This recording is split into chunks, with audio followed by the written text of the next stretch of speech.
ஐபிஎல்லாம் 160 அடிச்சுட்டு அதை டிஃபெண்ட் பண்ணுறது அப்படிங்கிறது எல்லாமே 2020க்கு முன்னாடியே வழக்கொழிஞ்சு போயிருச்சு. இப்போல்லாம் அதை நீங்கள் அவங்களால பார்க்க முடியறதே கிடையாது. இந்த லோ ஸ்கோர் டிஃபென்ஸுக்கு வாய்ப்பே இல்லை. இந்த 160, 170லாம் அடிச்சுட்டு அதை டிஃபெண்ட் பண்ணுறதுக்குலாம் வாய்ப்பே கிடையாதுங்கிறது மாதிரி இருந்துச்சு. இன்றைக்கி லக்னோ சூப்பர் ஜெயிண்ட்டும் ராஜஸ்தான் ராயல்ஸும் லக்னோவில் விளையாட மேட்ச்சில் இன்றைக்கி அதை அரங்கேற்றிருக்கிறாங்க. என்னடா இப்படி இது அப்படின்னு நீங்கள் கேட்குறீங்களா? பேசுவோமே. லக்னோ எதுவும் இல்லை, பேசுவோம். மறக்காமல் சேனலுக்கு புதுசாக வந்திருக்கீங்கன்னா சப்ஸ்கிரைப் பண்ணிடுங்க. நான் உங்ககிட்ட வேறு எதுவும் கேட்கல. இந்த ஹார்ட் போடுங்க, கமெண்ட் பண்ணுங்க அப்படின்னு. ஏன்னா இந்த மேட்ச்சு ஐயோ அப்படி இருந்துச்சு. லக்னோ ஆடுறதை பார்க்கும்போது பார்ப்போம், பேசுவோம். ஓவருக்கு 6 பால் தான், ஆனால் நோ பால் போட்டால் 7 பால் போடு. ஐபிஎல் பப்பியா ஜெயலல் லேடிஸ் அண்ட் ஜெயலலிதா இந்த கிரிக்கெட் தேர்தல் 2026 ஐபிஎல் 2026 லக்னோவில் நடந்து முடிஞ்ச Lucknow super giant versus Rajasthan royals மேட்சோட அனாலிசிஸ் அண்ட் ரிவ்யூ பார்க்க வந்திருக்கீங்க இந்த ஸ்பெஷல் கிரிக்கானந்தா ஷோவில். இந்த 160 அடிச்சுட்டு அதை டிஃபெண்ட் பண்ணியிருக்கிறாங்க அப்படின்னே 160க்குள்ளே சுருட்டியிருக்கிறாங்க அப்படின்னா வாவ் செம்ம இல்லை அந்த ஆப்பனண்ட்டு. ஆனால் அந்த 160 அடிக்காமல் தோற்ற டீமோட ரன் 119, 40 ரன்னுக்கு வித்தியாசத்தை தோற்றுருக்குறாங்க. ஒரு மாதிரி ஏன் அப்படிங்கிற மாதிரி இருக்கா மேட்ச் பார்க்காதவங்களுக்கு, ஸ்கோர் கார்டு பார்த்தவங்களுக்கு. அந்த மேட்ச்சை பற்றி விளக்குறேன் பாருங்கள். லக்னோவை பொறுத்த வரைக்கும் எப்படி இருக்கிறாங்க அப்படின்னா, ஃபஸ்ட்டு அவங்க பேட்டிங் செம்ம டீமு. இப்போ பவுலிங்கு பாரத் ரன் வந்துட்டார், முகமது ஷமி வந்தாச்சு, ஃபாஃபுலர்ஸ் இருக்காங்க. வேறு மாதிரியான ஒரு நல்ல ஒரு டீமாக அது மாறிடுச்சு. ஆனால் அவங்களுக்கு மேலேயே அவங்க வந்து தலையில் மண்ணை வாரி போட்டுக்கிற மாதிரி தான் இப்போ பண்ணிக்கிட்டு இருக்கிறாங்க. பேட்டிங் ஆர்டரை தொடர்ந்து மாற்றிக்கிட்டே இருக்கிறாங்க. மார்ஷு, மார்க்ரமு, பண்ட்டு, பதோனி இவங்கெல்லாம் யார் ஓப்பனிங் இறங்க போகிறாங்கன்னு தெரியாது. ஒருவேளை அவங்களுக்குள்ள ஏதாவது தெரியல, ஏதாவது போட்டி வச்சுக்கிட்டு விளாட்றாங்களான்னு தெரியல. அதில் ஜெயிக்கிறவங்க தான் ஓப்பனிங்கானு எனக்கு தெரியல. இப்படி தான் நடந்துக்கிட்டு இருக்கு. ஓப்பனிங் பேர் செட் ஆக மாட்டேங்குது. ஓப்பனர்ஸ் ரன்ஸ் அடிக்க மாட்டுறாங்க. முதல் மேட்ச்சில் பண்ட்டு வந்து ஆடினார். அது எதுக்காக ஆடினார்னு தெரியல. சரி திரும்பி ரன்னு வர மாட்டேங்கிறது, திரும்ப மாற்றினாங்களான்னு தெரில. அதுக்கு பேசாமல் பருத்தி மூட்டை குடோன்லேயே இருந்துருக்கலாங்கிற மாதிரி மார்க்ரம் மார்ஷை வச்சு ஆரம்பத்தில் ஸ்டார்ட் பண்ணியிருக்கலாம். ஆனால் போன மேட்ச் அவங்க பதோனியை வச்சு கொண்டு வந்தாங்க. எனக்கு அதில் தான் ஹை ஸ்கோர் மேட்ச்சில் எதுக்கு பதோனி ஓப்பனிங்னு எனக்கு தோணுச்சு. இந்த மேட்ச்சில் பதோனி கரெக்ட் தான். ஆனால் இந்த மேட்ச் மாதிரியும் ஹை ஸ்கோர் மேட்ச் மாதிரியும் அங்கே ஓப்பனிங்கில் நல்லா விளையாடக்கூடிய இருக்கிறாங்களே மார்ஷ், மார்க்ரம் இருக்காங்களே, எதுக்கு அவங்கள பிரிச்சுக்கிட்டு சொல்லுங்கள், எதுக்கு பிரிச்சுக்கிட்டு அப்படின்னு நீங்கள் சொல்லுங்கள். சொல்கிறதுக்கு இல்லைங்க, ஒன்றுமே சொல்கிறதுக்கு இல்லைங்க எனக்கு அவங்களோட பேட்டிங் பொறுத்த வரைக்கும். கீழே நிக்கலஸ் புரான் இருக்கார்ல, ஸோ அவரை வந்து பார்த்தீங்க அப்படின்னா கொண்டு வராங்க, கீழே கொண்டு வராங்க, விட்டா டெய்லண்டர் ஆக்கிடுவாங்க போல். அவர் அந்த நம்பர் 3 ஆடிட்டு இருந்தார் நல்லாவே போன வருஷம். ஆனால் ஒரு பாதி சீசன் ஆனார். அந்த பாதி சீசனுக்கு மேலே ஓகே சொதப்பிட்டார். ஆனால் இந்த சீசனில் ஆட வச்சிருக்கலாம், ஆனால் ஆட வைக்கல. ஒருவேளை நிக்கலஸ் புரானுக்கு கொஞ்சம் ஃபார்ம் பிரச்சனையாக இருக்குது, அதனால் பின்னாடி ஆடட்டுன்னு முடிவு பண்ணாங்களே எனக்கு தெரியல. ஆனால் நம்பிக்கை வச்சு ஆட வைக்கிறது தானே வழக்கம், அதானே பண்ணணும். பட் அதை பண்ணலை. இது ஒரு பக்கம் அப்படின்னா, நான் பவுலிங்கில் என்ன தான் எல்எஸ்ஜி ஒரு நாள் 2 நாள் ஃபெயில் ஆனாலும் நம்ம அதை அவங்களுக்கு கிரிட்டிசைஸ் பண்ண முடியாத அளவுக்கு தான் அவங்க விளையாண்டுட்டு இருக்கிறாங்கன்னு வச்சுக்கோங்க. தெரிக்க விட்றாங்க. இங்கே பவுலிங் இங்கே இருக்குது அப்படின்னா பேட்டிங் இங்கே இருக்குது. அதுக்கு பேட்டிங் இங்கே இருக்கிறதுக்கான காரணம்னா அவங்களே அவங்க தலையில் மண்ணவாரி போட்டுக்கிறாங்கன்னு தான் சொல்லுவாங்கல்ல, அதுதான் காரணமே. ஸோ இப்படி இருக்கும்போது அவங்க பவுலிங் தெரிக்க விட்டாங்க. நீங்கள் 119 வந்து ராஜஸ்தான் ராயல்ஸ் டிஃபெண்ட் பண்ணுற மாதிரி அவங்கள பவுலிங் ஷார்ப்பாக வெட்டினாங்கன்னா அப்படி சதக்குன்னு விடுற மாதிரியான ஒரு பவுலிங் நினப்பு அவங்கக்கிட்ட இருக்குது, அதில் டவுட்டே கிடையாது. ஆனால் இது ஒரு டீம் கேம் ஆச்சே. வெறும் பவுலிங் மட்டும் பர்ஃபார்மன்ஸ் பண்ணால், இன்னொரு பக்கம் பேட்டிங் பர்ஃபார்மன்ஸ் பண்ணலை அப்படின்னா யோசிச்சு பாருங்கள், இப்படி தான் ரிசல்ட் வரும் எல்எஸ்ஜியை பொறுத்த வரைக்கும். இந்த 160 இவங்க சேஸ் பண்ணும்போது பிளான் இருந்துச்சானே எனக்கு தெரியல. அதான் பேட்டிங் ஆர்டர் மாற்றி இறக்கும் போதே சரி ஓகே, அவங்களுக்கு இந்த கம்யூனிகேஷன் கரெக்டாக இருந்துட்டா ஓகே. ஆனால் மாற்றணுங்கிற அவசியம் இல்லை. சரி மாற்றியாச்சு, அவங்களும் இந்த கம்யூனிகேஷன் கரெக்டாக இருந்து அவங்க ஒரு பக்கம் சரியாக எடுத்துகிட்டு போயிடுவாங்களோ அப்படின்னு நினச்சிட்டு இருக்கும்போது அதுதான் கிடையாது, அதுதான் இல்லை. ஆனால் சும்மா சொல்லக்கூடாது, ஆர்ச்சரும் ஆண்ட்ரே பேக்கரும் சூற விட்டாங்க, சறுக்குன்னு ஏற்றுனாங்க. இல்லை பண்ட் அவுட் ஆனதெல்லாமே என்னப்பா பண்ட் இப்படி அவுட் ஆகிட்டாரேங்கிற மாதிரி தான் எனக்கு இருந்துச்சு. அதுக்கப்புறம் வந்து பார்த்திங்க அப்படின்னா மார்க்ரம் தானே புல்லு போனார், கொடை கிளம்பி கேட்ச் ஒன்று எடுத்தாங்க. நிக்கலஸ் புரானுக்கு வந்து படவே மாட்டேங்குது. ஸோ அப்படி இருக்கும்போது வந்து பார்த்திங்க அப்படின்னா இந்த மேட்ச்லேயே அவருக்கு படலை. படத்துக்கு என்னென்னமோ பண்ணி பார்க்குறாரு, படலை. பட் கடைசியாக ஒரு ஜடேஜா எடுத்து வச்சு அனுப்புனார். இந்த 160 ஸ்கோர்லாம் இவங்க 10, 12, 13 ஓவர் அடித்து முடிச்சிருக்கணுங்க இவங்களுக்கு கிட்ட இருக்கக்கூடிய பேட்டிங்கில் நினைப்பேன். பண்ணலைங்க. பட் ஆனால் ஆர்ஆரை வந்து இவங்க மாதிரி என்ன சொல்கிறது, ஆல்மோஸ்ட் தோக்கடிச்சிட்டாங்க ஃபஸ்ட் இன்னிங்ஸில். பட் இதுக்கு மேலே பவுலிங்கால் எதுவுமே பண்ண முடியாது, எல்லாமே பேட்டிங் தான் பண்ணணும். But Lucknow super giants batting பண்ண மாட்டாங்க. நான் என்னோட ரிவ்யூ எல்லாமே ஒரே மாதிரியாவே இருக்கிற மாதிரி தெரியும் எல்எஸ்ஜி பற்றி பேசும்போது. ஏன்னா திரும்ப திரும்ப திரும்ப அவங்க பண்ணுற மிஸ்டேக்ஸ் இந்த பேட்டிங் ஆர்டர் மாற்றுறது தான். எதுக்கு அந்த பேட்டிங் ஆர்டர் மாற்றணும் அப்படிங்கிறது எனக்கு இத்தனைக்கும் புரியவுமே இல்லை. இந்த ரெஸ்பான்சிபிளாக ஆடலை, உங்களுக்கு என்ன எந்த பொசிஷனில் கொடுத்தா நான் ஆடணும் அப்படிலாம் நீங்கள் சொல்லலாம். பட் அந்த ரோல் கிளாரிட்டி இருந்தால் தானே விளையாட முடியும்.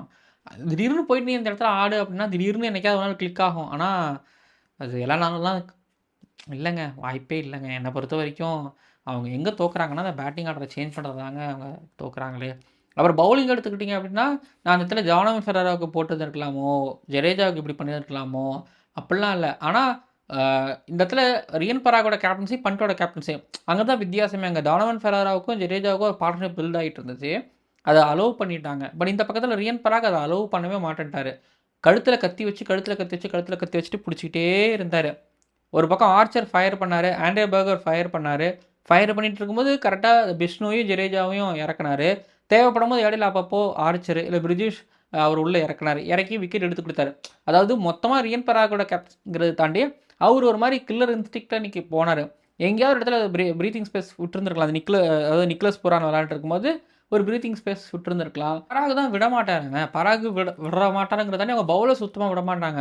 Jofra Archer and Andre burger. Jofra Archer இந்த T20 வேர்ல்டு கப்பில் நியூ பால் நல்லாவே பவுலிங் பண்ணார், அதை பார்க்க முடிஞ்சிச்சு. ஆனால் செமிஃபைனலில் மட்டும் உதவாங்கினார். ஆனால் சஞ்சு சாம்சனை கேட்ச் அவருக்கு வந்திருக்க வேண்டியது, வந்துருந்தா அன்றைக்கி மேட்சுங்கிறது வேறு. பட் ஜோஃப்ரா ஆர்ச்சர் இந்த T20 வேர்ல்டு கப்லேருந்து நல்லா போட்டு வந்துட்டு இருக்கிறாரு. அது ராஜஸ்தான் ராயல்ஸுக்கெலாம் ஒரு மாதிரி நியூ பாலில் ஹேண்டி ஒரு ஃபாஸ்ட் பாலராக இருந்துக்கிட்டு இருக்கிறாரு. பின்னாடி வந்து அவர் ஒரு மாதிரி ஏற்றுனாருங்க, செம்மையாக ஏற்றுனாரு. இதில் ஆண்ட்ரே பர்கரோட பவுலிங் இனிஷியலாக ஃபயராக இருந்துச்சுன்னா பண்டோட விக்கெட் ஒன்று நீங்கள் பார்த்துருப்பீங்க.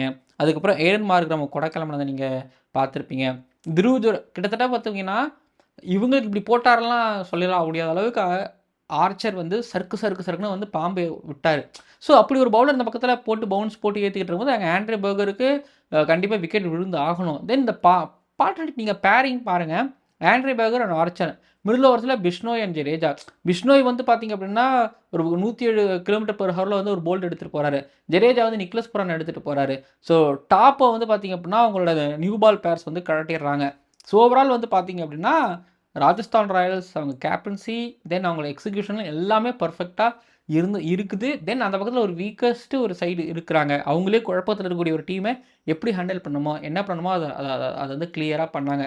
ஷமி வந்து நீ 6 அடிக்கிறா அப்படின்ட்டு திரும்ப ஷமி கிட்ட சண்டைக்கு போகல. ஷமியை வந்து எப்படி எடுக்கணும் அப்படிங்கிறது எல்லாமே வந்து பார்த்திங்கன்னா கிளியராக தெரிஞ்சு அறிஞ்சு புரிஞ்சு எடுக்க வேறு செஞ்சாங்க. அண்ட் பிச்சோட டைமென்ஷன்ஸை வந்து ரொம்ப சரியாக கால்குலேட் பண்ணி தூக்கி போடுறதோ இல்லைனா ஸ்டெம்புக்கு போடுறதோன்னு ப்ராப்பராக வச்சுக்கிட்டே இருந்தாங்க. அதை ப்ரெஷர் போட்டுக்கிட்டே இருந்தாங்க. இன்னும் கொஞ்சம் ப்ரெஷர் போட்டு இருந்திருக்கலாமோன்னு நீங்கள் நினைக்கிறீங்களா? எனக்கு அப்படி தான் தோணுச்சு.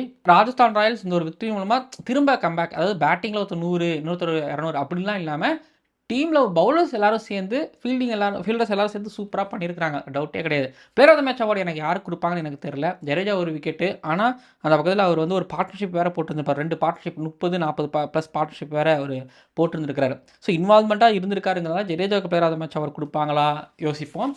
மோசின் கான் வந்து ஒரு மெய்டன் போட்டு போனார் சூரியவன்ஷியை வச்சுட்டு. சூரியவன்ஷியை வச்சு மெய்டன் அப்படிங்க கேட்குறீங்களா?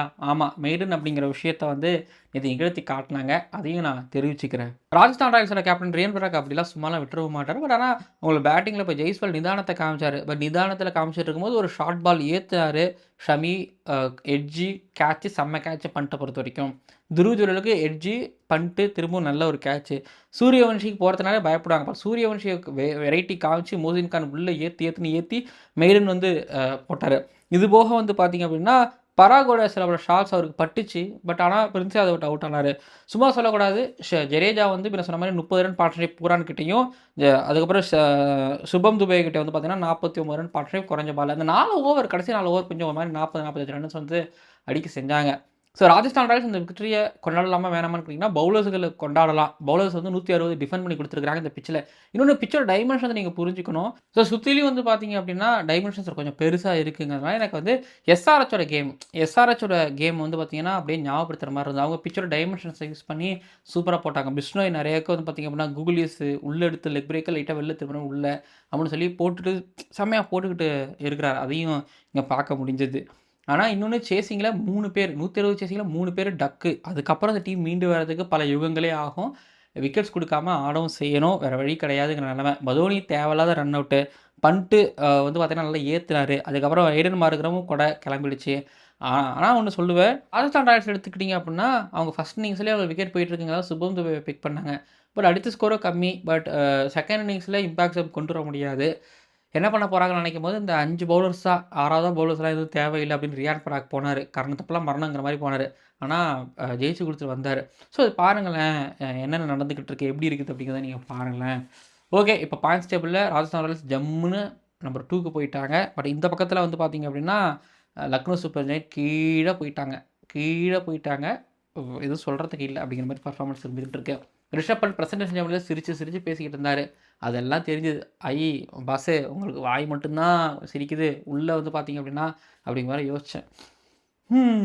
என்னென்னமோ தெரில. எல்எஸ்ஜியோட கிரிக்கெட் பார்க்குறதுக்கு ப்ரெடிக்டபுளாகவே இருந்துக்கிட்டு இருக்குது.